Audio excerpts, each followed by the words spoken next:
to come out of the shadow. Nynaeve and the others heard distant shouts as they approached the buildings where the damane were housed. The crowds were beginning to pick up, and there was a nervousness to the people in the street, an extra quickness to their step, an extra wariness in the way they glanced past Nynaeve in her lightning-panelled dress and the woman she held by a silver leash. Shifting her bundle nervously, Elayne peered toward the noise of shouts, one street over, where the golden hawk clutching lightning rippled in the wind. "What is happening? Nothing to do with us," Nynaeve said firmly. "You hope," Min added, "and so do I." She increased her pace, hurrying up the steps ahead of the others, and disappeared inside the tall stone house. Nynaeve shortened her grip on the leash. "Remember, Satyr, you want us to make it through this safely, as much as we do." "I do," the Seanchan woman said fervently. She kept her chin on her chest to hide her face. "I will cause you no trouble, I swear." As they turned up the grey stone steps, a sul'dam and a damane appeared at the head of the stairs, coming down as they went up. After one glance to make sure the woman in the collar was not Egwene, Nynaeve did not look at them again. She used the sul'dam to keep Satyr close by her side, so if the damane sensed the ability to channel in one of them, she would think it was Satyr.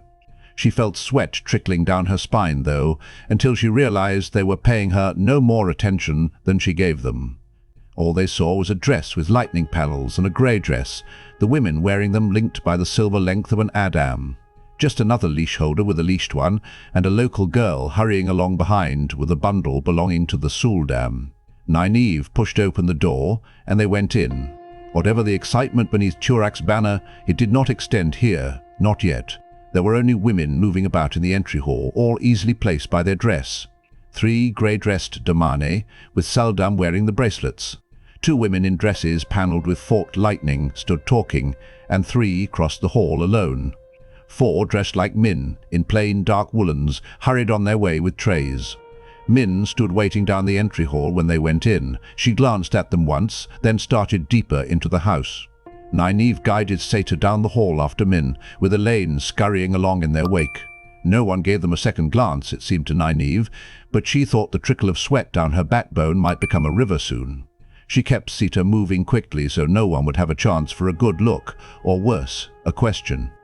With her eyes fixed on her toes, Satyr needed so little urging that Nynaeve thought she would have been running, if not for the physical restraint of the leash. Near the back of the house, Min took a narrow stairs that spiraled upwards. Nynaeve pushed Satyr up it ahead of her, all the way to the 4th floor. The ceilings were low there, the halls empty and silent, except for the soft sounds of weeping. Weeping seemed to fit the air of the chilly halls. This place. Elayne began, then shook her head. "It feels." "Yes, it does," Nynaeve said grimly. She glared at Satyr, who kept her face down. A pallor of fear made the Seanchan woman's skin paler than it was normally. Wordlessly, Min opened a door and went in, and they followed. The room beyond had been divided into smaller rooms by roughly made wooden walls, with a narrow hallway running to a window. Nynaeve crowded after Min as she hurried to the last door on the right and pushed in. A slender, dark-haired girl in grey sat at a small table with her head resting on folded arms, but even before she looked up, Nynaeve knew it was Egwene. A ribbon of shining metal ran from the silver collar around Egwene's neck to a bracelet hanging on a peg on the wall. Her eyes widened at the sight of them, her mouth working silently. As Elayne closed the door, Egwene gave a sudden giggle and pressed her hands to her mouth to stifle it. The tiny room was more than crowded with all of them in it. "I know I'm not dreaming," she said in a quivering voice, "because if I was dreaming, you'd be rammed and galad on tall stallions. I have been dreaming. I thought Rand was here. I couldn't see him, but I thought—" Her voice trailed off. "If you'd rather wait for them," Min said dryly. "Oh no. No, you are all beautiful. The most beautiful thing I've ever seen. Where did you come from? How did you do it?" "That dress, Nynaeve, and the Adam, and who is?" She gave an abrupt squeak. "That's Satyr." "How?" Her voice hardened so that Nynaeve barely recognized it. "I'd like to put her in a pot of boiling water." Satyr had her eyes squeezed shut and her hands clutched her skirts. She was trembling. "What have they done to you?" Elayne exclaimed. "What could they do to make you want something like that?" Egwene never took her eyes off the Seanchan woman. "I'd like to make her feel it." That's what she did to me, made me feel like I was neck deep in. She shuddered. You do not know what it is like wearing one of these, Elayne. You don't know what they can do to you. I can never decide whether Satyr is worse than Renna, but they're all hateful. I think I know, Nynaeve said quietly. She could feel the sweat soaking Sita's skin, the cold tremors that shook her limbs. The yellow-haired Seanchan was terrified. It was all she could do not to make Sita's terrors come true then and there. Can you take this off of me? Egwene asked, touching the collar. You must be able to, if you could put that one on. Nynaeve channeled a pinpoint trickle. The collar on Egwene's neck provided anger enough, and if it had not, Sita's fear, the knowledge of how deserved it truly was, and her own knowledge of what she wanted to do to the woman, would have done it. The collar sprang open and fell away from Egwene's throat. With an expression of wonder, Egwene touched her neck. Put on my dress and coat, Nynaeve told her. Elayne was already unbundling the clothes on the bed. We will walk out of here, and no one will even notice you. She considered holding her contact with Cedar. She was certainly angry enough, and it felt so wonderful, but, reluctantly, she let it go. This was the one place in Falme where there was no chance of a sul'dam and damane coming to investigate if they sensed someone channeling, but they would certainly do so if a damane saw a woman she thought was a sul'dam with the glow of channeling around her. I don't know why you aren't gone already. Alone here, even if you could not figure out how to get that thing off you, you could have just picked it up and run. As Min and Elayne hurriedly helped her change into Nynaeve's old dress, Egwene explained about moving the bracelet from where a sul'dam left it, and how channeling made her sick unless a sul'dam wore the bracelet. Just that morning she had discovered how the collar could be opened without the power, and found that touching the catch with the intention of opening it made her hand notch into uselessness. She could touch it as much as she wanted, so long as she did not think of undoing the catch. The merest hint of that, though, and Nynaeve felt sick herself. The bracelet on her wrist made her sick. It was too horrible. She wanted it off her wrist before she learned more about Adam, before she perhaps learned something that would make her feel soiled forever for having worn it. Unfastening the silver cuff, she pulled it loose, snapped it closed, and hung it on one of the pegs. Don't think that means you can shout for help now. She shook a fist under Satyr's nose. I can still make you wish you were never born if you open your mouth, and I do not need that bloody thing. You do not mean to leave me here with it, Satyr said in a whisper. You cannot. Tie me. Gag me so I cannot give an alarm. Please. Egwene gave a mirthless laugh. Leave it on her. She won't call for help even without a gag. You had better hope whoever finds you will remove the sul'dam and keep your little secret, Satyr. Your dirty secret, isn't it? What are you talking about? Elayne said. I have thought about it a great deal, Egwene said. Thinking was all I could do when they left me alone up here. sul'dam claim they develop an affinity after a few years. Most of them can tell when a woman is channeling whether they're leashed to her or not. I wasn't sure, but Satyr proves it. Proves what? Elayne demanded, and then her eyes widened in sudden realization, but Egwene went on. Nynaeve, a dam only work on women who can channel. Don't you see? sul'dam can channel the same as damane. Sita groaned through her teeth, shaking her head in violent denial. A sul'dam would die before admitting she could channel, even if she knew, and they never train the ability, so they cannot do anything with it, but they can channel. I told you, Min said. That collar shouldn't have worked on her. She was doing up the last buttons down Egwene's back. Any woman who couldn't channel would be able to beat you silly while you tried to control her with it. How can that be? Nynaeve said. I thought the Seanchan put leashes on any woman who can channel. All of those they find, Egwene told her. But those they can find are like you, and me, and Elayne, and Elayne. We were born with it, ready to channel whether anyone taught us or not. But what about Seanchan girls who aren't born with the ability, but who could be taught? Not just any woman can become AAA leash holder. Renna thought she was being friendly, telling me about it. It is apparently a feast day in Seanchan villages when the sul'dam come to test the girls. They want to find any like you and me and leash them, but they let all the others put on a bracelet to see if they can feel what the poor woman in the collar feels. Those who can are taken away to be trained as sul'dam. They are the women who could be taught. Sita was moaning under her breath. No, no, no. Over and over again.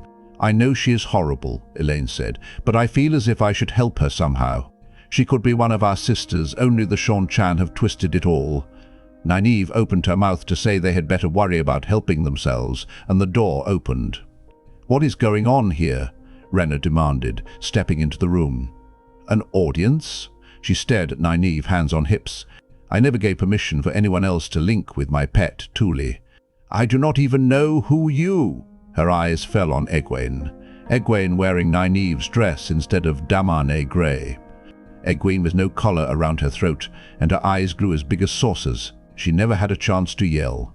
Before anyone else could move, Egwene snatched the pitcher from her washstand and smashed it into Rena's midriff. The pitcher shattered, and the sul'dam lost all her breath in a gurgling gasp and doubled over.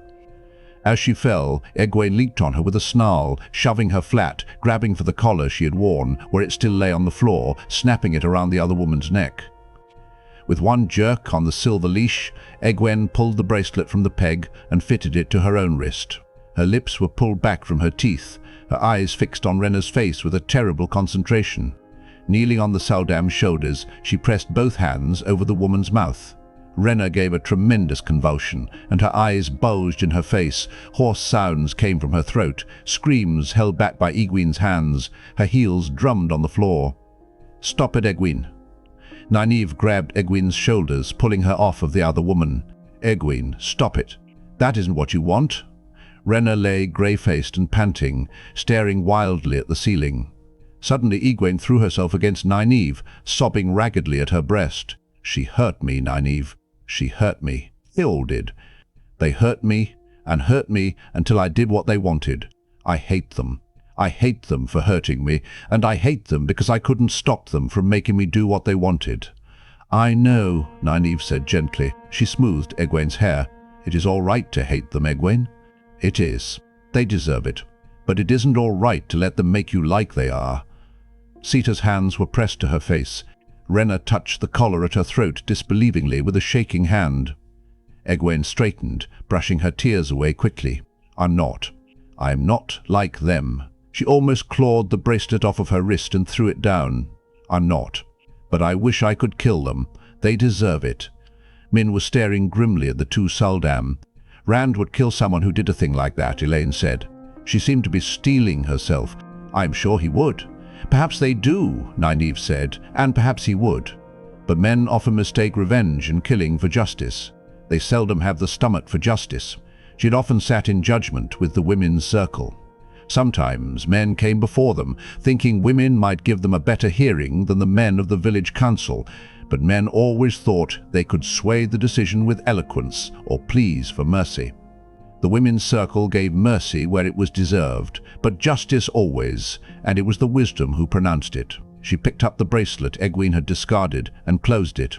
"I would free every woman here if I could, and destroy every last one of these. But since I cannot..." She slipped the bracelet over the same peg that held the other one, then addressed herself to the sul'dam. "Not leash holders any longer," she told herself. "Perhaps if you are very quiet, you will be left alone here long enough to manage to remove the collars. The wheel weaves as the wheel wheels, and it may be that you've done enough good to counterbalance the evil you have done, enough that you will be allowed to remove them. If not, you will be found, eventually, and I think whoever finds you will ask a great many questions before they remove those collars. I think perhaps you will learn at first hand the life you have given to other women. That is justice," she added to the others. Rena wore a fixed stare of horror. Sita's shoulders shook as she sobbed into her hands. Nynaeve hardened her heart. "It is justice," she told herself. "It is," and herded the others out of the room. No one paid any more attention to them going out than they had coming in. Nynaeve supposed she had the sul'dam dress to thank for that, but she could not wait to change into something else. Anything else. The dirtiest rag would feel cleaner on her skin. The girls were silent, walking close behind her, until they were out on the cobblestone street again.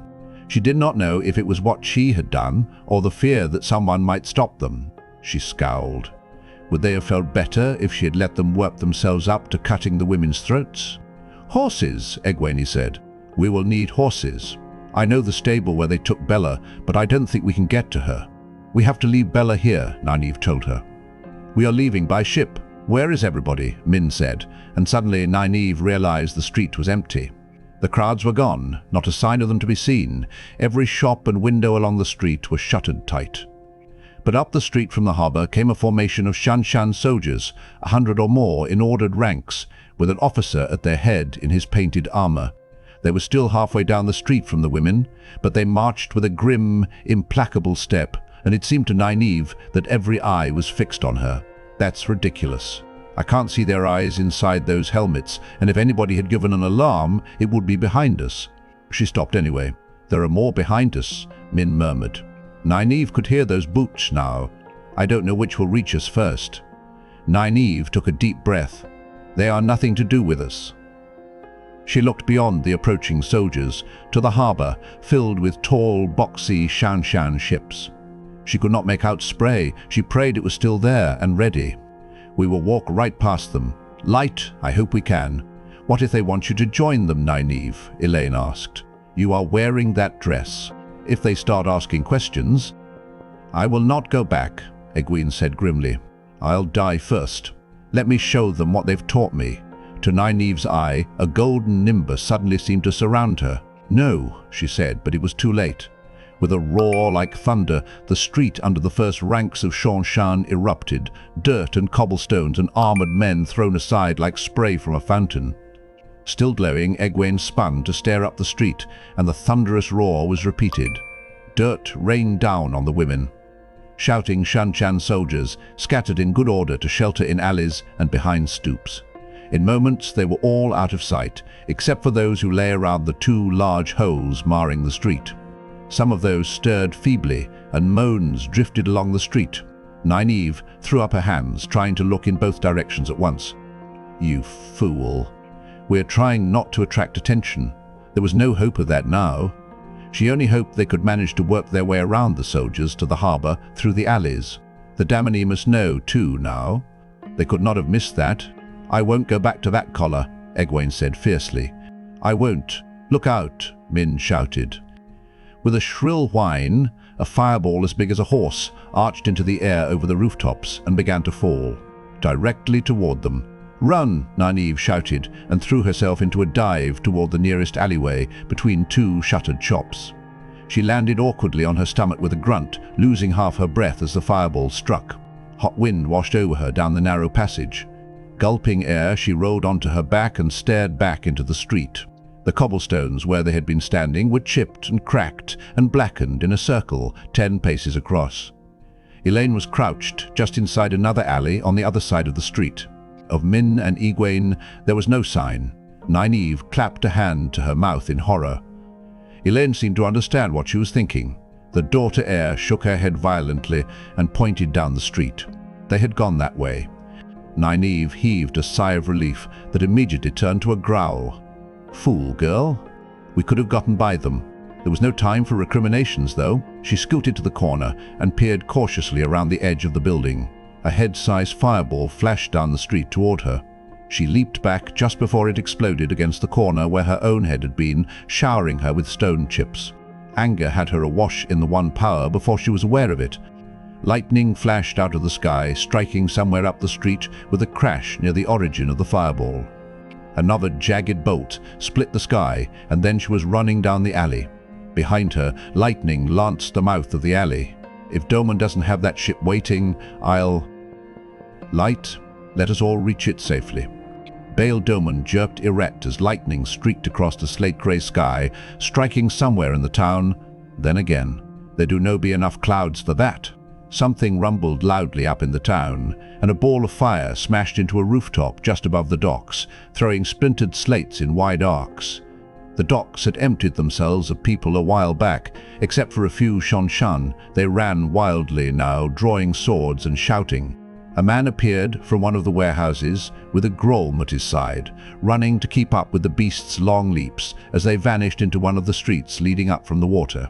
One of Doman's crewmen jumped for an axe and swung it high over a mooring cable. In 2 strides, Doman seized the upraised axe with one hand and the man's throat with the other. "Spray do stay till I do say sail, Egwene Co." "They're going mad, Captain," Yarin shouted. An explosion sent echoes rumbling across the harbour, sending the gulls into screaming circles, and lightning flickered again, crashing to earth inside Falme. "The damane will kill us all. Let us go while they're busy killing one another. They will never notice us till we are gone." "I did give my word," Damane said. He wrenched the axe from Cole's hand and threw it clattering onto the deck. "I did give my word. Hurry, woman," he thought. "Aes Sedai or whatever you be. Hurry." Jay from Bornhold eyed the lightning flashing over Falme and dismissed it from his mind. Some huge flying creature, one of the Seanchan monsters no doubt, flew wildly to escape the boats. If there was a storm, it would hinder the Seanchan as much as it did him. Nearly treeless hills, a few topped by sparse thickets, still hid the town from him and him from it. His 1,000 men lay spread out to either side of him, one long mounted rank rippling along the hollows between hills. The cold wind tossed their white cloaks and flapped the banner at Bornhold's side, the wavy-rayed golden sun of the Children of the Light. "Go now, Baer," he commanded. The gaunt-faced man hesitated, and Bornhold put a snap into his voice. "I said go, child Baer." Baer touched hand to heart and bowed. "As you command, my lord captain." He turned his horse away, every line of him shouting reluctance. Bornhold put Baer out of his mind. He had done what he could there. He raised his voice. "The Legion will advance at a walk." With a creak of saddles, the long line of white-cloaked men moved slowly toward Falme. Rand peered around the corner at the approaching Seanchan, then ducked back into the narrow alley between two stables with a grimace. They would be there soon. There was blood crusted on his cheek. The cuts he had from Turak burned, but there was nothing to be done for them now. Lightning flashed across the sky again. He felt the rumble of its plummet through his boots. "What in the name of the light is happening?" "Close," Ingtar said. "The Horn of Valere must be saved, Rand." Despite the Seanchan, despite the lightning and strange explosions down in the town proper, he seemed preoccupied with his own thoughts. Matt and Perrin and Hurin were down at the other end of the alley, watching another Seanchan patrol. The place where they had left the horses was close now, if they could only reach it. "She's in trouble," Rand muttered. "Egwene." There was an odd feeling in his head, as if pieces of his life were in danger. Egwene was one piece, one thread of the cord that made his life, but there were others, and he could feel them threatened. Down there, in Falme, and if any of those threads was destroyed, his life would never be complete, the way it was meant to be. He did not understand it, but the feeling was sure and certain. One man could hold 50 here, Ingtar said. The two stables stood close together, with barely room for the pair of them to stand side by side between them. One man holding 50 at a narrow passage. Not a bad way to die. Songs have been made about less. "There's no need for that," Rand said. "I hope." A rooftop in the town exploded. "How am I going to get back in here? I have to reach her." "Reach them?" Shaking his head, he peeked around the corner again. The Seanchan were closer, still coming. "I never knew what he was going to do," Ingtar said softly, as if talking to himself. He had his sword out, testing the edge with his thumb. A pale little man you didn't seem to really notice, even when you were looking at him. "Take him inside Fal Dara," I was told, "inside the fortress." I did not want to, but I had to do it. You understand? I had to, but I had to. I never knew what he intended until he shot that arrow. I still don't know if it was meant for the Amelin or for you. Rand felt a chill. He stared at Ingtar. "What are you saying?" he whispered. Studying his blade, Ingtar did not seem to hear. Humankind is being swept away everywhere. Nations fail and vanish. Darkfriends are everywhere, and none of these Southlanders seem to notice or care. We fight to hold the borderlands, to keep them safe in their houses, and every year, despite all we can do, the blight advances. And these Southlanders think Trollocs are myths, and Myrddraal a gleeman's tale. He frowned and shook his head. It seemed the only way. We would be destroyed for nothing, defending people who do not even know or care. It seemed logical. Why should we be destroyed for them, when we could make our own peace? Better the shadow, I thought, than useless oblivion, like Carolan or Hardan or... It seemed so logical then. Rand grabbed Ingtar's lapels. "You aren't making any sense." "He can't mean what he's saying. He can't. Say it plain, whatever you mean." "You are talking crazy." For the first time, Ingtar looked at Rand. His eyes shone with unshed tears. "You are a better man than I. Shepherd or lord, a better man. The prophecy says, 'Let who sounds me think not of glory, but only salvation.' It was my salvation I was thinking of. I would sound the horn and lead the heroes of the ages against Sheol Ghul. Surely that would have been enough to save me. No man can walk so long in the shadow that he cannot come again to the light. That is what they say. Surely that would have been enough to wash away what I have been and done. O light Ingtar."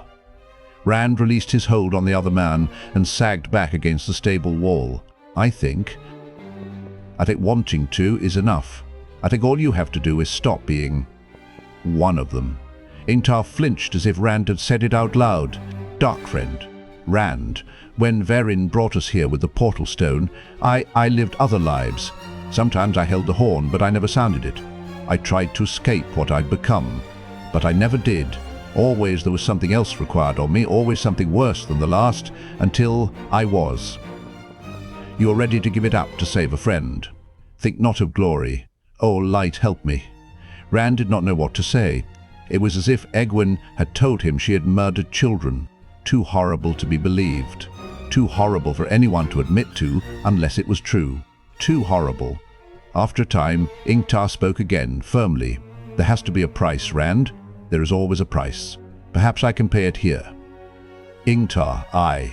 It is every man's right, Rand, to choose when to sheathe the sword. Even one like me." Before Rand could say anything, Hurin came running down the alley. The patrol turned aside, he said hurriedly, "down into the town.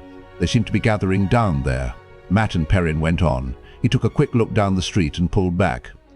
"We better do the same, Lord Ingtar, Lord Rand. Those bug-headed Seanchan are almost here." "Go, Rand," Ingtar said. He turned to face the street and did not look at Rand or Hurin again. "Take the horn where it belongs. I always knew the Amyrlin should have given you the charge. But all I ever wanted was to keep Shienar whole, to keep us from being swept away and forgotten. I know, Ingtar." Rand drew a deep breath. "The light shine on you, Lord Ingtar of House Shinoa, and may you shelter in the palm of the Creator's hand." He touched Ingtar's shoulder. "The last embrace of the mother welcome you home," Hurin gasped. "Thank you," Ingtar said softly. A tension seemed to go out of him. For the first time since the night of the Trolloc raid on Fal Dara, he stood as he had when Rand first saw him, confident and relaxed, content. Rand turned and found Hurin staring at him, staring at both of them. "It is time for us to go." "But Lord Ingtar does what he has to," Rand said sharply. "But we go."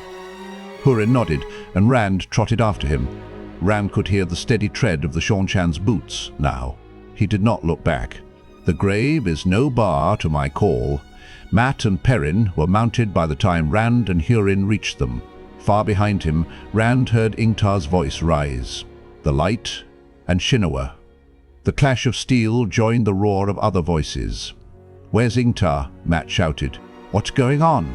He had the Horn of Valere, lashed to the high pommel of his saddle as if it were just any horn, but the dagger was in his belt, the ruby-tipped hilt cupped protectively in a pale hand that seemed made of nothing but bone and sinew. "He's dying," Rand said harshly as he swung onto Red's back. "Then we have to help him," Perrin said. "Mat can take the horn and the dagger on too. He is doing it so we can all get away," Rand said. "For that too. We will all take the horn to Verin, and then you can help her take it wherever she says it belongs." "What do you mean?" Perrin asked. Rand dug his heels into the bay's flanks, and Red leaped away toward the hills beyond the town. The light and Shinoa. Ingtar's shout soared after him, sounding triumphant, and lightning crashed across the sky in answer. Rand whipped Red with his reins, then lay against the stallion's neck as the bay laid out in a dead run, mane and tail streaming. He wished he did not feel as if he were running away from Ingtar's cry, running from what he was supposed to do. Ingtar, a Darkfriend. I don't care. He was still my friend. The bay's gallop could not take him away from his own thoughts. Death is lighter than a feather, duty heavier than a mountain. So many duties. Egwene, the horn, Fane, Mat, and his dagger. Why can't there just be one at a time? I have to take care of all of them. Oh, light Egwene. He reined in so suddenly that Red slid to a halt, sitting back on his haunches. They were in a scanty copse of bare-branched trees atop one of the hills overlooking Falme. The others galloped up behind him. "What do you mean?" Perrin demanded. "We can help Verin take the horn where it's supposed to go. Where are you going to be?" "Maybe he's going mad already," Mat said. "He wouldn't want to stay with us if he was going mad. Would you, Rand?" "You three take the horn to Verin," Rand said. "Egwene. So many threads, in so much danger, so many duties. You do not need me." Mat caressed the dagger's hilt. "That's all very well, but what about you? Burn me, you can't be going mad yet." "You can't," Hurin gaped at them, not understanding half of it. "I'm going back," Rand said. "I should never have left." Somehow, that did not sound exactly right in his own ears. It did not feel right inside his head. "I have to go back." Now, that sounded better. "Egwene is still there, remember? With one of those collars around her neck." "Are you sure?" Mat said. "I never saw her." "Ah. If you say she is there, then she's there. We'll all take the horn to Verin, and then we will all go back for her." "You don't think I would leave her there, do you?" Rand shook his head. "Threads, duties." He felt as if he were about to explode like a firework. "Light, what's happening to me?" "Mat, Verin must take you and that dagger to Tar Valon so you can finally be free of it. You don't have any time to waste." "Saving Egwene isn't wasting time." But Mat's hand had tightened on the dagger till it shook. "We aren't any of us going back," Perrin said. "Not yet. Look." He pointed back toward Falme. The wagon yards and horse lots were turning black with Seanchan soldiers, thousands of them rank on rank, with troops of cavalry riding scaled beasts as well as armored men on horses, colorful gonfanons marking the officers. Grom dotted the ranks, and other strange creatures, almost but not quite like monstrous birds and lizards, and great things like nothing he could describe, with grey, wrinkled skin and huge tusks. At intervals along the lines stood sul'dam and damane by the score. Rand wondered if Egwene were one of them. In the town behind the soldiers, a rooftop still exploded now and again, and lightning still streaked the sky. 2 flying beasts with leathery wings, 20 spans, tip to tip, soared high overhead, keeping well away from where the bright bolts danced. "All that for us?" Mat said incredulously. "Who do they think we are?" An answer came to Rand, but he shoved it away before it had a chance to form completely. "We aren't going the other way either, Lord Rand," Hurin said. "White cloaks. Hundreds of them." Rand wheeled his horse to look where the sniffer was pointing. A long, white-cloaked line rippled slowly toward them across the hills. "Lord Rand," Hurin muttered, "if that lot lays an eye on the Horn of Valere, we'll never get it close to an Aes Sedai. We'll never get close to it again ourselves." "Maybe that's why the Seanchan are gathering," Mat said hopefully. "Because of the white cloaks. Maybe it doesn't have anything to do with us at all." "Whether it does or not," Perrin said dryly, "there is going to be a battle here in a few minutes. Either side could kill us," Hurin said, "even if they never see the horn. If they do." Rand could not manage to think about the white cloaks or the Seanchan. "I have to go back. Have to." He was staring at the Horn of Valere, he realized. They all were. The curled, golden horn hung at Mat's pommel, the focus of every eye. "It has to be there at the last battle," Mat said, licking his lips. "Nothing says it can't be used before then." He pulled the horn free of its lashings and looked at them anxiously. "Nothing says it can't. No one else said anything." Rand did not think he could speak. His own thoughts were too urgent to allow room for speech. Have to go back. Have to go back. The longer he looked at the horn, the more urgent his thoughts became. Have to. Have to. Mat's hand shook as he raised the Horn of Valere to his lips. It was a clear note, golden as the horn was golden. The trees around them seemed to resonate with it, and the ground under their feet, the sky overhead. That one long sound encompassed everything. Out of nowhere, a fog began to rise. First thin wisps hanging in the air, then thicker billows and thicker, until it blanketed the land like clouds. Jaefram Bornholt stiffened in his saddle as a sound filled the air, so sweet he wanted to laugh, so mournful he wanted to cry. It seemed to come from every direction at once. A mist began to rise, growing even as he watched. The Seanchan. They are trying something. They know we are here. It was too soon, the town too far, but he drew his sword. A clatter of scabbards ran down the rank of his half-legion and called, "The legion will advance at a trot." The fog covered everything now, but he knew Falme was still there, ahead. The pace of the horses picked up. He could not see them, but he could hear. Abruptly, the ground ahead flew up with a roar, showering him with dirt and pebbles.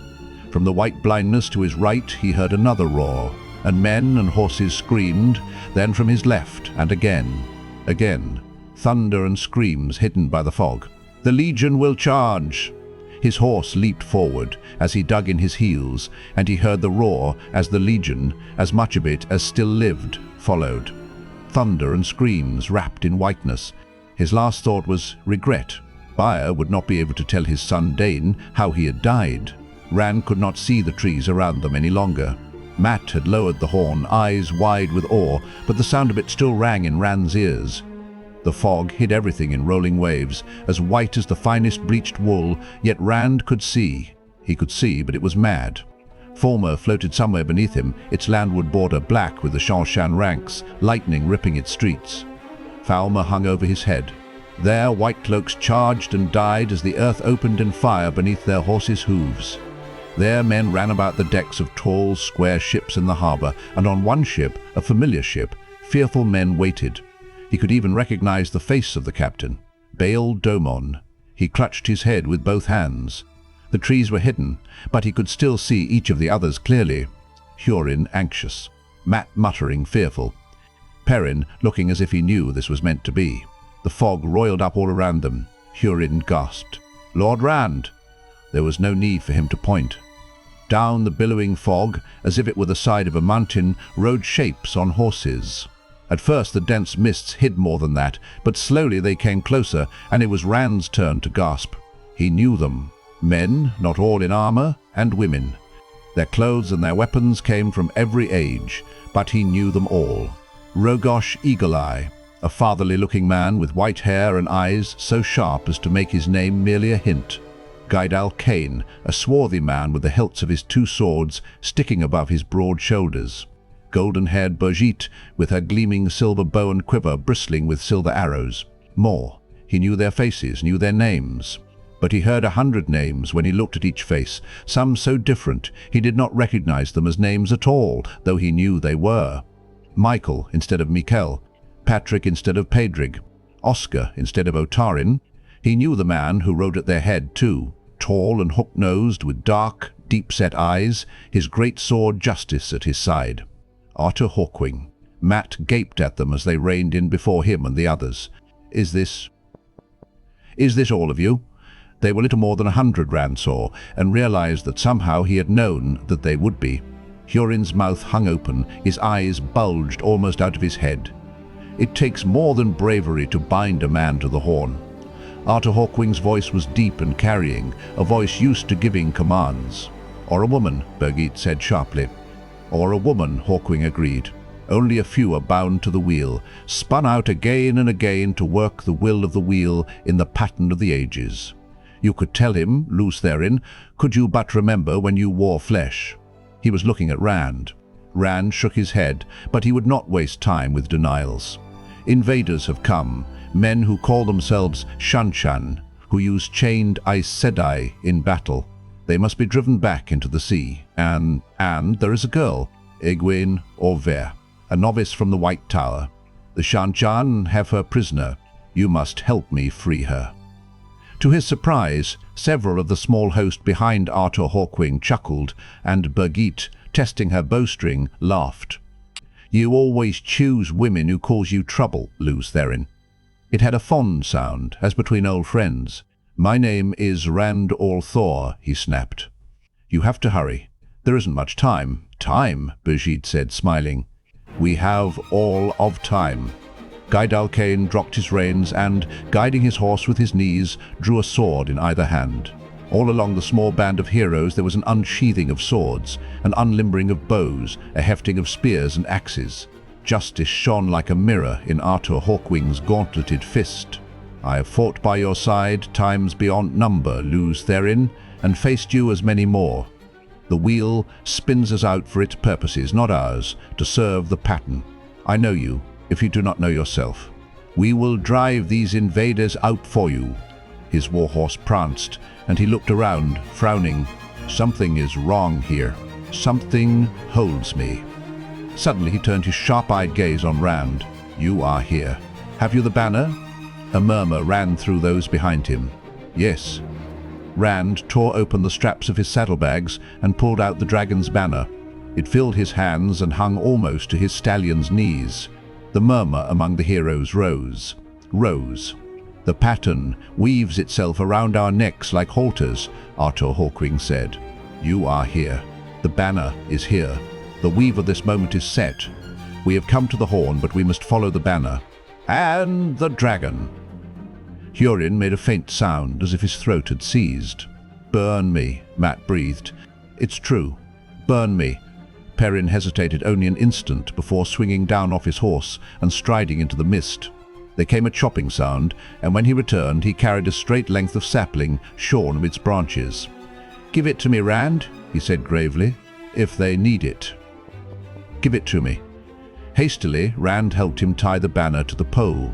When Perrin remounted, pole in hand, a current of air seemed to ripple the pale length of the banner, so the serpentine dragon appeared to move, alive. The wind did not touch the heavy fog, only the banner. "You stay here," Rand told Hurin. "When it's over, you will be safe here." Hurin drew his short sword, holding it as if it might actually be of some use from horseback. "Begging your pardon, Lord Rand, but I think not. I don't understand the 10th part of what I've heard. Or what I'm seeing." His voice dropped to a mutter before picking up again. "But I've come this far, and I think I'll go the rest of the way." Artur Hawkwing clapped the sniffer on the shoulder. "Sometimes the wheel adds to our number, friend. Perhaps you will find yourself among us one day." Hurin sat up as if he had been offered a crown. Hawkwing bowed formally from his saddle to Rand. "With your permission, Lord Rand, trumpeter, will you give us music on the horn? Fitting that the Horn of Valere should sing us into battle. Bannerman, will you advance?" Mat sounded the horn again, long and high. The mists rang with it, and Perrin heeled his horse forward. Rand drew the heron-marked blade and rode between them. He could see nothing but thick billows of white, but somehow he could still see what he had before too. Falme, where someone used the power in the streets, and the harbour, and the Seanchan host, and the dying white cloaks, all of it beneath him, all of him hanging above, all of it just as it had been. It seemed as if no time at all had passed since the horn was first blown, as though time had paused while the heroes answered the call and now resumed counting. The wild cries, Mat wrung from the horn, echoed in the fog, and the drumming of hooves as the horses picked up speed. Rand charged into the mists, wondering if he knew where he was headed. The clouds thickened, hiding the far ends of the rank of heroes galloping to either side of him, obscuring more and more, till he could see only Mat and Perrin and Hurin clearly. Hurin crouched low in his saddle, wide-eyed, urging his horse on. Mat sounding the horn and laughing between. Perrin, his yellow eyes glowing, the dragon's banner streaming behind him. Then they were gone too, and Rand rode on alone, as it seemed. In a way he could still see them, but now it was the way he could see Falme and the Seanchan. He could not tell where they were or where he was. He tightened his grip on his sword, peered into the mists ahead. He charged alone through the fog, and somehow he knew that was how it was meant to be. Suddenly Ba'alzamon was before him in the mists, throwing his arms wide. Red reared wildly, hurling Rand from his saddle. Rand clung to his sword desperately as he soared. It was not a hard landing. In fact, he thought with a sense of wonder that it was very much like landing on nothing at all. One instant he was sailing through the mists, and the next he was not. When he climbed to his feet, his horse was gone, but Ba'alzamon was still there, striding toward him with a long, black-charred staff in his hands. They were alone, only they and the rolling fog. Behind Ba'alzamon was shadow. The mist was not dark behind him. This blackness excluded the white fog. Rand was aware of the other things too. Artur Hawkwing and the other heroes meeting the Seanchan in dense fog. Perrin with the banner, swinging his axe more to fend off those who tried to reach him than harm them. Mat, still blowing wild notes on the Horn of Valere. Hurin down from his saddle, fighting with short sword and swordbreaker in the way he knew. It seemed as if the Seanchan numbers would overwhelm them in one rush, Yet it was the dark-armored Seanchan who fell back. Rand went forward to meet Ba'alzamon. Reluctantly, he assumed the void, reached for the true source, was filled with the one power. There was no other way. Perhaps he had no chance against the Dark One, but whatever chance he did have lay in the power. It soaked into his limbs, seemed to suffuse everything about him, his clothes, his sword. He felt as if he should be glowing like the sun. It thrilled him, it made him want to vomit. "Get out of my way," he grated. "I am not here for you." "The girl?" Ba'alzamon laughed. His mouth turned to flame. His burns were all but healed, leaving only a few pink scars that were already fading. He looked like a handsome man of middle years, except for his mouth and his eyes. "Which one, Lews Therin? You will not have anyone to help you this time. You are mine, or you are dead. In which case, you are mine anyway." "Liar!" Rand snarled. He struck at Ba'alzamon, but the staff of charred wood turned his blade in a shower of sparks. "Father of lies! Fool! Did those other fools you summoned not tell you who you are?" The fires of Ba'alzamon's face roared with laughter. Even floating in emptiness, Rand felt a chill. Would they have lied? "I don't want to be the dragon reborn." He firmed his grip on his sword, parting the silk, but Ba'alzamon beat every cut aside. Sparks flew, as from a blacksmith's forge and hammer. "I have business in Falme, and none with you." "Never with you," Rand said. "I have to hold his attention until they can free Egwene." In that odd way he could see the battle rage among the fog-shrouded wagon yards and horse lots. "You pitiful wretch. You who sounded the Horn of Valere. You are linked to it now. Do you think the worms of the White Tower will ever release you now? They will put chains around your neck so heavy you will never cut them." Rand was so surprised he felt it inside the void. He doesn't know everything. He doesn't know. He was sure it must show on his face. To cover it, he rushed at Ba'alzamon. Hummingbird kisses the honey rose. The moon on the water. The swallow rides the air. Lightning arched between sword and staff. Coruscating glitter showered the fog. Yet Ba'alzamon fell back, his eyes blazing in furious furnaces. At the edge of his awareness, Rand saw the Seanchan falling back in the streets of Falme, fighting desperately. Damane tore the earth with the one power, but it could not harm Artur Hawkwing nor the other heroes of the Horn. "Will you remain a slug beneath a rock?" Ba'alzamon snarled. The darkness behind him boiled and stirred. "You kill yourself while we stand here. The power rages in you. It burns you. It is killing you. I alone in all the world can teach you how to control it. Serve me and live. Serve me or die. Never have to hold him long enough. Hurry, Hawkwing, hurry." He launched himself at Ba'alzamon again. The dove takes flight. The falling leaf. This time it was he who was driven back. Dimly he saw the Seanchan fighting their way back in among the stables. He redoubled his efforts. The Kingfisher takes a silverback. The Seanchan gave way to a charge. Artur Hawkwing and Perrin side by side in the van, bundling straw. Ba'alzamon caught his blow in a fountain like crimson fireflies, and he had to leap away before the staff split his head. The wind of the blow ruffled his hair. The Seanchan surged forward, striking the spark. Sparks flew like hail. Ba'alzamon jumped from his stroke, and the Seanchan were driven back to the cobblestone streets. Rand wanted to howl aloud. Suddenly he knew that the two battles were linked. When he advanced, the heroes called by the Horn drove the Seanchan back. When he fell back, the Seanchan rose up. "They will not save you," Ba'alzamon said. "Those who might save you will be carried far across the Aerith Ocean. If ever you see them again, they will be collared slaves, and they will destroy you for their new masters." "Egwene, I can't let them do that to her." Ba'alzamon's voice rode over his thoughts. "You have only one salvation, Randall Thor. Lews Therin Kinslayer.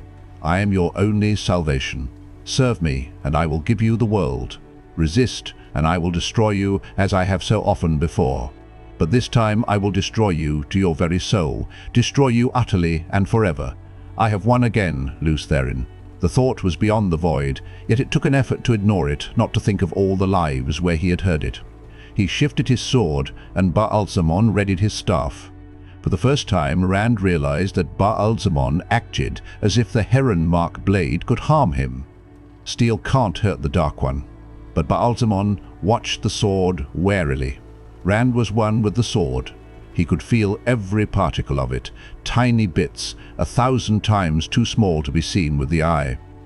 And he could feel the power that suffused him running into the sword, as well, threading through the intricate matrices wrought by Aes Sedai during the War of Power. It was another voice he heard then, Lan's voice. There will come a time when you want something more than you want life, Ingtar's voice. It is every man's right to choose when to sheathe the sword. The picture formed of Egwene, collared, living her life as a damane. Threads of my life in danger. Egwene. If Hawkwing gets into Falme, he can save her. Before he knew it, he had taken the first position of heron wading in the rushes, balanced on one foot, sword raised high, open and defenseless. Death is lighter than a feather, duty heavier than a mountain. Baalzamon stared at him. Why are you grinning like an idiot, fool? Do you not know I can destroy you utterly? Rand felt a calmness beyond that of the void. I will never serve you, Father of Lies. In 1,000 lives, I never have. I know that. I'm sure of it. Come. It is time to die. Baalzamon's eyes widened. For an instant they were furnaces that put sweat on Rand's face. The blackness behind Baalzamon boiled up around him, and his face hardened. Then die, worm. He struck with the staff, as with the spear. Rand screamed as he felt it pierce his side, burning like a white-hot poker. The void trembled, but he held on with the last of his strength and drove the heron-mark blade into Baalzamon's heart. Baalzamon screamed, and the dark behind him screamed. The world exploded in fire. First, Elayne Min struggled up the cobblestone street, pushing through crowds that stood white-faced and staring, those who were not screaming hysterically. A few ran, seemingly without any idea of where they were running, but most moved like poorly handled puppets, more afraid to go than to stay. She searched the faces, hoping to find Egwene or Elayne or Nynaeve, but all she saw were Falme. And there was something drawing her on, as surely as if she had a string tied to her. Once she turned to look back. Seanchan's ships burned in the harbour, and she could see more in flames off the harbour mouth. Many squarish vessels were already small against the setting sun, sailing west as fast as damane could make the winds drive them, and one small ship was beating away from the harbour, tilting to catch a wind to take it along the coast. Spray. She did not blame Baal Doman for not waiting longer, not after what she had seen. She thought it a wonder he had remained so long. There was one Seanchan vessel in the harbour, not burning, though its towers were black from fires already extinguished. As the tall ship crept toward the harbour mouth, a figure on horseback suddenly appeared around the cliffs, skirting the harbour, riding across the water. Min's mouth fell open. Silver glittered as the figure raised a bow. A streak of silver lanced to the boxy ship, a gleaming line connecting bow and ship. With a roar she could hear even at that distance. Fire engulfed the foretower anew, and sailors rushed about the deck. Min blinked, and when she looked again, the mounted figure was gone. The ship still slowly made way toward the ocean, the crew fighting the flames. She gave herself a shake and started to climb the street again. She had seen too much that day for someone riding a horse across water to be more than a momentary distraction, even if it really was Brigitte and her bow. And Arthur Hawkwing. I did see him. I did. In front of one of the tall stone buildings, she stopped uncertainly, ignoring the people who brushed past her as if stunned. It was in there, somewhere, that she had to go. She rushed up the stairs and pushed open the door. No one tried to stop her. As far as she could tell, there was no one in the house. Most of Falme was out in the streets trying to decide whether they had all gone mad together. She went on through the house, into the garden behind, and there he was. Rand lay sprawled on his back under an oak, face pale and eyes closed, left hand gripping a hilt that ended in a foot of blade that appeared to have been melted at the end. His chest rose and fell too slowly, and not with the regular rhythm of someone breathing normally. Taking a deep breath to calm herself, she went to see what she could do for him.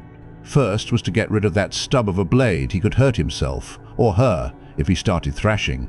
She pried his hand open and winced when the hilt stuck to his palm. She tossed it aside with a grimace. The heron on the hilt had branded itself into his hand, but it was obvious to her that that was not what had him lying there unconscious. How did he come by that? Nynaeve can put a salve on it later. A hasty examination showed that most of his cuts and bruises were not new. At least the blood had had time to dry in a crust, and the bruises had started to turn yellow at the edges. But there was a hole burned through his coat on the left side. Opening his coat, she pulled up his shirt. Breath whistled through her teeth. There was a wound burned into his side, but it had cauterized itself. What shook her was the feel of his flesh. It had a touch of ice in it. He made the air seem warm. Grabbing his shoulders, she began to drag him toward the house. He hung limp, a dead weight. "Great lummox," she grunted. "You couldn't be short and light, could you? You have to have all that leg and shoulder. I ought to let you lie out here." But she struggled up the steps, careful not to bump him any more than she could avoid, and pulled him inside. Leaving him just within the door, she knuckled the small of her back, muttering to herself about the pattern, and made a hasty search. There was a small bedroom in the back of the house, perhaps a servant's room, with a bed piled high with blankets and logs already laid on the hearth. In moments, she had the blankets thrown back and the fire lit, as well as a lamp on the bedside table. Then she went back for Rand. It was no small task getting him to the room or up onto the bed, but she managed it with only a little hard breathing and covered him up. After a moment, she stuck a hand under the blankets. She winced and shook her head. The sheets were icy cold. He had no body warmth for the blankets to hold. With a put-upon sigh, she wriggled under the covers beside him. Finally, she put his head on her arm. His eyes were still closed, his breathing ragged, but she thought he would be dead by the time she came back if she left to find Nynaeve. He needs an Aes Sedai, she thought. All I can do is try to give him a little warmth. For a time, she studied his face. It was only his face she saw. She could never read anyone who was not conscious. "I like older men," she told him. "I like men with education and wit. I have no interest in farms or sheep or shepherds. Especially boy shepherds." With a sigh, she smoothed back the hair from his face. He had silky hair. "But then you aren't a shepherd, are you?" "Not anymore." "Light, why did the pattern have to catch me up with you? Why couldn't I have something safe and simple, like being shipwrecked with no food and a dozen hungry Islemen?" There was a sound in the hall, and she raised her head as the door opened. Egwene stood there, staring at them by the light of the fire and the lamp. "Oh," was all she said. Min's cheeks colored. "Why am I behaving like I've done something wrong? Fool, I? I'm keeping him warm. He is unconscious, and he's as cold as ice." Egwene did not come any further into the room. I felt him pulling at me, needing me. Elayne felt it too. I thought it must be something to do with what he is, but Nynaeve didn't feel anything. She drew a deep, unsteady breath. "Elayne and Nynaeve are getting the horses. We found Baela. The Seanchan left most of their horses behind. Nynaeve says we should go as soon as we can, and... Min, you know what he is, don't you now?" "I know." Min wanted to take her arm from under Rand's head, but she could not make herself move. "I think I do anyway. Whatever he is hurt. I can do nothing for him except keep him warm. Maybe Nynaeve can. Min, you know? You do know that he cannot marry. He isn't safe for any of us, Min." "Speak for yourself," Min said. She pulled Rand's face against her breast. "It's like Elayne said. You tossed him aside for the White Tower. What should you care if I pick him up?" Egwene looked at her for what seemed a long time. Not at Rand, not at all, only at her. She felt her face growing hotter and wanted to look away, but she could not. "I will bring Nynaeve," Egwene said finally, and walked out of the room with her back straight and her head high. Min wanted to call out, to go after her, but she lay there as if frozen. Frustrated tears stung her eyes. "It's what has to be. I know it. I read it in all of them. Light, I don't want to be part of this." "It's all your fault," she told Rand, still shape. "No, it isn't. But you will pay for it, I think. We're all caught like flies in a spider web. What if I told her there's another woman yet to come, one she doesn't even know? For that matter, what would you think of that, my fine Lord Shepherd? You aren't bad-looking at all, but..." "Light, I don't even know if I am the one you'll choose. I don't know if I want you to choose me. Or will you try to dandle all three of us on your knee? It may not be your fault, Randall Thor, but it isn't fair." "Not Randall Thor," said a musical voice from the door. "Luz Therin Telamon, the dragon reborn." Min stared. She was the most beautiful woman Min had ever seen, with pale, smooth skin and long black hair and eyes as dark as night. Her dress was a white that would make snow seem dingy, belted in silver. All her jewelry was silver. Min felt herself bristle. "What do you mean? Who are you?" The woman came to stand over the bed. Her movements were so graceful, Min felt a stab of envy, though she had never before envied any woman, anything, and smoothed Rand's hair as if Min were not there.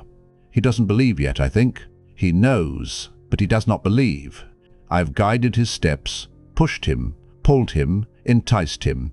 He was always stubborn, but this time I will shape him. Ishmael thinks he controls events, but I do." Her finger brushed Rand's forehead as if drawing a mark. Min thought uneasily that it looked like the dragon's fang. Rand stirred, murmuring, the first sound or movement he had made since she found him. "Who are you?" Min demanded.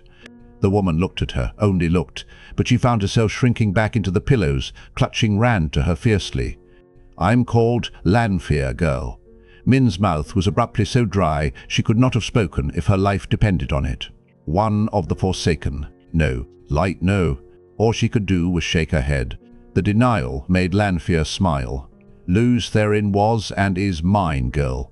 Tend him well for me until I come for him." And she was gone. Min gaped. One moment she was there, then she was gone. Min discovered she was hugging Rand's unconscious form tightly. She wished she did not feel as if she wanted him to protect her.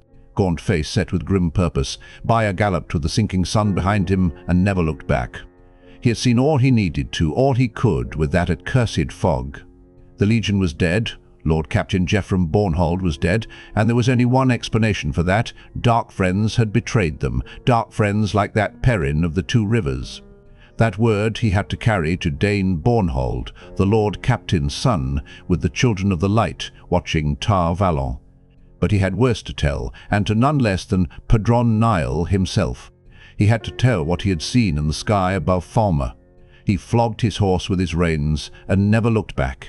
What was meant to be? Rand opened his eyes and found himself staring up at sunlight, slanting through the branches of a leatherleaf, its broad, tough leaves still green despite the time of year. The wind stirring the leaves carried a hint of snow come nightfall. He lay on his back, and he could feel blankets covering him under his hands. His coat and shirt seemed to be gone, but something was binding his chest and his left side hurt. He turned his head, and Min was sitting there on the ground watching him. He almost did not know her wearing skirts. She smiled uncertainly. "Min, it is you. Where did you come from? Where are we?" His memory came in flashes and patches. Old things he could remember, but the last few days seemed like bits of broken mirror spinning through his mind, showing glimpses that were gone before he could see them clearly. "From Falme," she said. "We're 5 days east of there now, and you've been asleep all that time." Falme. More memory. Matt had blown the Horn of Valere. Orn. Egwene. Is she? Did they free her? He held his breath. "I don't know what you mean, but she's free. We freed her ourselves." "We? I don't understand. She's free. At least she is. Nynaeve and Elayne and me." "Nynaeve? Elayne? How? You were all in Falme." He struggled to sit up, but she pushed him back down easily and stayed there, hands on his shoulders, eyes intent on his face. "Where is she?" "Gone." Min's face coloured. "They're all gone. Egwene and Nynaeve and Matt and Hurin and Verin. Hurin didn't want to leave you, really. They're on their way to Tar Valon. Egwene and Nynaeve back to their training in the tower, and Matt for whatever the Aes Sedai have to do about that dagger. They took the Horn of Valere with them. I can't believe I actually saw it." "Gone," he muttered. She didn't even wait till I woke up. The red in Min's cheeks deepened, and she sat back, staring at her lap. He raised his hands to run them over his face and stopped, staring at his palms in shock. There was a heron branded across his left palm too now, to match the one on his right, every line clean and true. Once the heron to set his path, twice the heron to name him true. "No, they are gone," she said. "Saying no won't change it." He shook his head. Something told him the pain in his side was important. He could not remember being injured, but it was important. He started to lift his blankets to look, but she slapped his hands away. You can't do any good with that. It isn't healed all the way yet. Vereen tried healing, but she said it didn't work the way it should. She hesitated, nibbling her lip. Moraine says Nynaeve must have done something, or you wouldn't have lived till we carried you to Vereen. But Nynaeve says she was too frightened to light a candle. There is something wrong with your wound.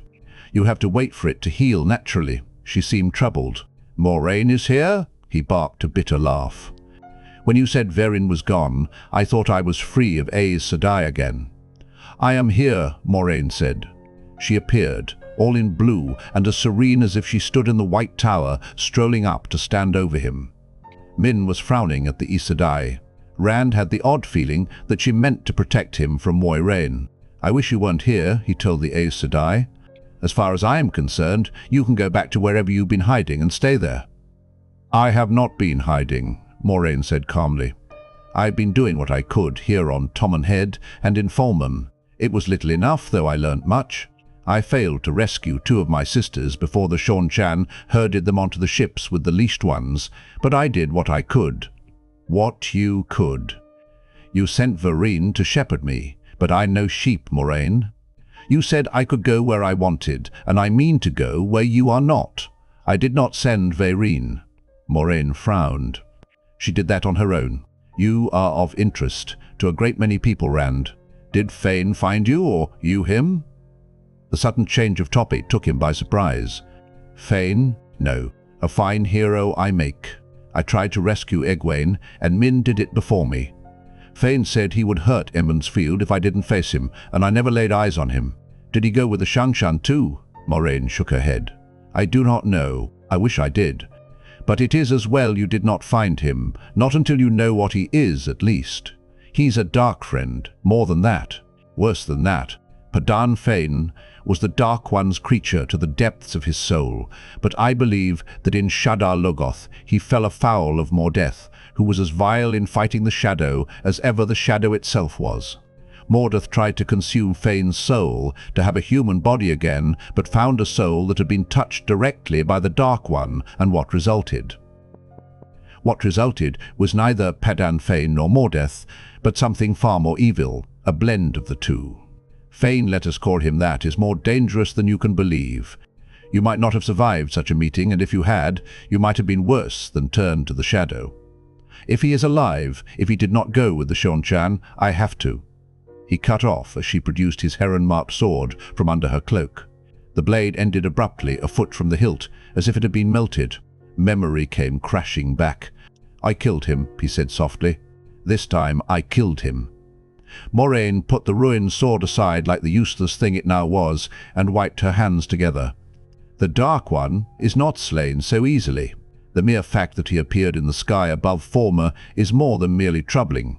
He should not be able to do that, if he is bound as we believe. And if he is not, why has he not destroyed us all? Min stirred uneasily. In the sky? Ram said in wonder. Both of you, Moraine said. Your battle took place across the sky, in full view of every soul in Falme. Perhaps in other towns on Tommen Head too, if half what I hear is to be believed. We saw it all, Min said in a faint voice. She put a hand over one of Rand's comfortingly. Moraine reached under her cloak again and came out with a rolled parchment, one of the large sheets such as the street artists in Falme used. The chalks were a little smudged when she unfurled it, but the picture was still clear enough. A man whose face was a solid flame fought with a staff against another, with a sword among clouds where lightning danced, and behind them rippled the dragon banner. Rand's face was easily recognizable. How many have seen that? He demanded. Tear it up. Tear it up. Burn it. The Aes Sedai let the parchment roll back up. It would do no good, Rand. I bought that 2 days gone, in a village we passed through. There are hundreds of them, perhaps thousands, and the tale is being told everywhere of how the dragon battled the Dark One in the skies above Falme. Rand looked at Min. She nodded reluctantly and squeezed his hand. She looked frightened, but she did not flinch away. I wonder if that's why Egwene left. She was right to leave. The pattern weaves itself around you even more tightly, Moraine said. You need me now more than ever. I don't need you, he said harshly, and I don't want you. I will not have anything to do with this. He remembered being called Luz Therin, not only by Baalzamon, but by Artur Hawkwing. I won't. Light, the dragon, is supposed to break the world again, to tear everything apart. I will not be the dragon. You are what you are, Moraine said. Already you stir the world. The Black Adger has revealed itself for the first time in 2,000 years. Arad Doman and Tarabon were on the brink of war, and it will be worse when news of Falme reaches them. Cairhien is in civil war. I did nothing in Cairhien, he protested. You can't blame that on me. Doing nothing was always a ploy in the great game, she said with a sigh, and especially as they play it now. You were the spark, and Cairhien exploded like an illuminator's firework. What do you think will happen when word of Falme reaches Arad Doman and Tarabon? There have always been men willing to proclaim for any man who called himself the Dragon, but they have never before had such signs as this. There is more. Here. She tossed a pouch on his chest. He hesitated a moment before opening it. Within lay shards of what seemed to be black and white glazed pottery. He had seen their like before. Another seal on the Dark One's prison, he mumbled. Min gasped. Her grip on his hand sought comfort now, rather than offering it. 2, Moraine said. 3 of the 7 are broken now. The one I had, and 2 I found in the High Lord's dwelling in Falme. When all 7 are broken, perhaps even before, the patch men put over the hole they drilled into the prison the Creator made will be torn asunder, and the Dark One will once more be able to put his hand through that hole and touch the world. And the only hope of the world is that the dragon Reborn will be there to face him. Min tried to stop Rand from throwing back the blankets, but he pushed her gently aside. I need to walk. She helped him up, but with a great many sighs and grumbles about him making his wound worse. He discovered that his chest was wrapped round with bandages. Min draped one of the blankets about his shoulders like a cloak. For a moment he stood staring down at the heron-marked sword, what was left of it, lying on the ground. Tam's sword, my father's sword.